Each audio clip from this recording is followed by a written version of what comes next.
జయ సంగారెడ్డి మండలం కందిశివార్లో ఈ రోజు తెల్లవారుజామున దారిదోపిడీ ఘటన చోటు చేసుకుంది. హైదరాబాద్ నుంచి సదాశివపేట పత్తి మార్కెట్ యార్డ్కి 50 లక్షల రూపాయలు తీసుకుని ముగ్గురు పత్తి వ్యాపారులు బయలుదేరారు. వారు కందిశివారు ప్రాంతాన్ని చేరుకోగానే కొందరు దుండగులు కారును అటగించేసి డ్రైవర్ ఇషాక్ కాలంలో కార్యాచరణ జరిగింది.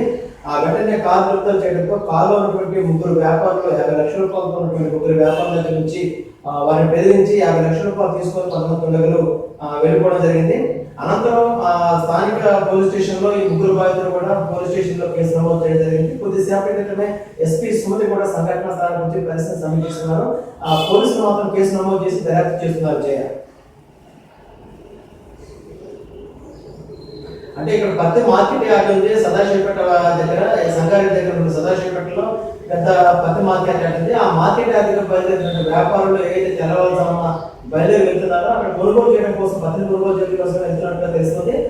ఈ సందర్భంలో ఇక్కడ కంది శివారు ప్రాంతంలో ఉన్నటువంటి దుండగులు మొత్తం అటగించి ఈ ఘటనకు ఈ సంఘటన చోటు చేస్తుంది. జయ అయితే మొత్తం మీద చూసుకున్నప్పుడు రాజీవ్ జాతీయ రహదారి మీద కావచ్చు, ఇది ముంబై జాతీయ రహదారి మీద కావచ్చు, నిఘా వ్యవస్థ దొరకడం మరోసారి బయటపడింది.